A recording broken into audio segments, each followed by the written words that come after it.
Welcome to The Explainer. Today, we're diving into a threat that is silent, fast, and can completely devastate a property before you even realize what's happening. We're talking about water damage. But, we aren't just talking about a spilled glass of water here. We are taking a really high-stakes look at the unique environmental traps right here in Birmingham, Alabama, and how professional restoration teams are literally racing against the clock to save homes from total ruin. Okay, let's dive right into this. 54. That's the number of inches of annual rainfall Birmingham gets every single year. That is significantly above the national average, and it acts as the ultimate inciting incident for property disaster. Summer thunderstorms drop intense rain in these incredibly short bursts, which completely overwhelms gutters and municipal systems. It perfectly sets the stage for what we're about to uncover. So here's our roadmap for today. We'll be covering Birmingham's risks, the 3 categories of water, the ticking clock of mold, professional restoration, and, finally, preventing disasters. Let's get to it. Kicking things off with Section 1, Birmingham's water damage risks and what we call the geographical trap. You see, Birmingham sits right in the Jones Valley, perfectly wedged between Red Mountain and Shades Mountain. And this topography literally funnels heavy summer thunderstorm rain straight down into low-lying neighborhoods.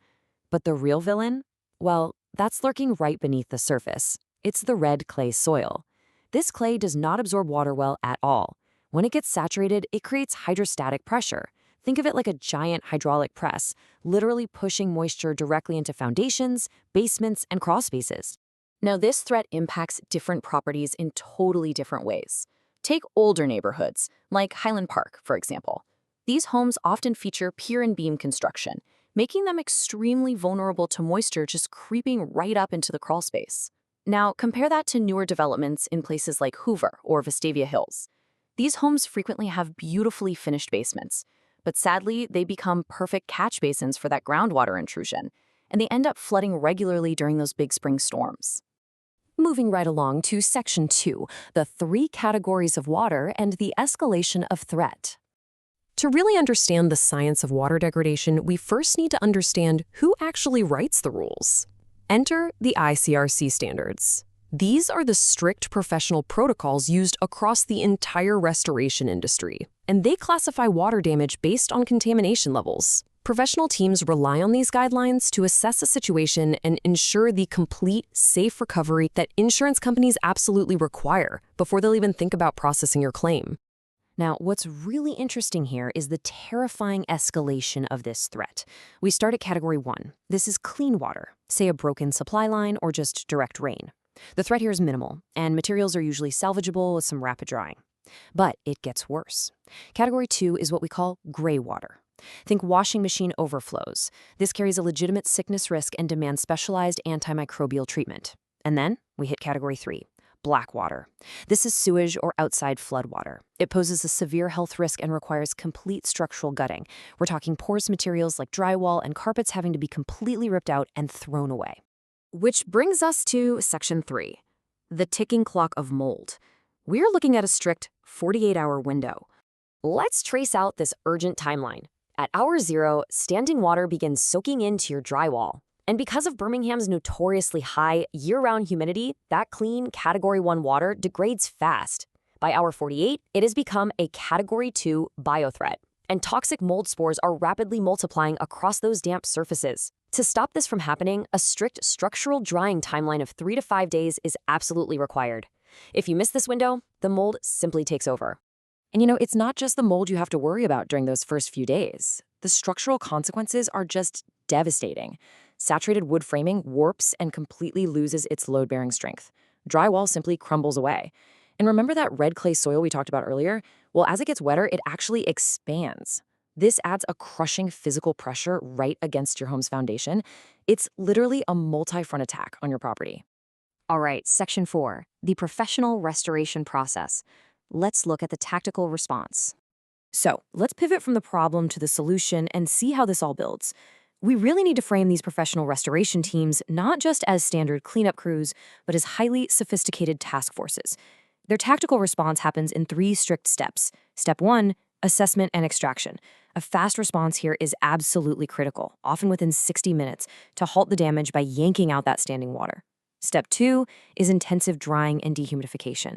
And finally, step 3 is restoration and prevention, treating the area and getting the property right back to its pre-loss condition. And to execute those steps, they bring in the heavy artillery. They're using truck-mounted extractors and massive commercial dehumidifiers to pull huge amounts of moisture straight out of the air. They even create negative air pressure environments just to stop the cross-contamination of mold spores. But the absolute most crucial tool in their arsenal: thermal imaging cameras. These cameras find cold, hidden moisture trapped deep inside ceiling cavities and walls, places that a basic DIY visual inspection would completely miss. The core of this whole process is captured perfectly by this idea. We verify dryness with calibrated meters, not guesswork. And that right there is the fundamental difference between a DIY disaster and a professional restoration. Professionals rely on objective, hard data from hygrometers and moisture meters to confirm a structure is truly dry. This isn't just about peace of mind either. It legally protects your property value and ensures you comply with strict Alabama mold disclosure laws if you ever decide to sell your home. Which leads us to a really vital question for you. How can you stop the flood before it even starts? We've talked a lot about the emergency disaster response, but now let's empower you to proactively prevent this from ever happening in the first place. Bringing us to our final section, Section 5, Preventing Future Water Disasters. Let's go over your maintenance checklist. All right, let's run through your new weekend chore list.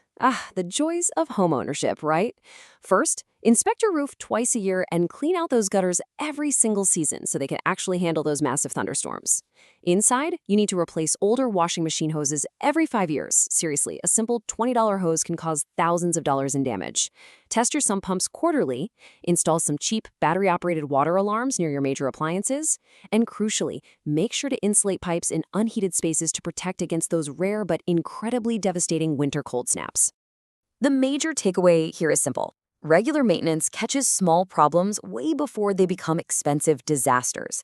And why does this matter so much? Well, because while homeowners insurance typically covers sudden accidental damage, like a burst pipe, they will often flat out deny claims caused by gradual leaks and poor maintenance.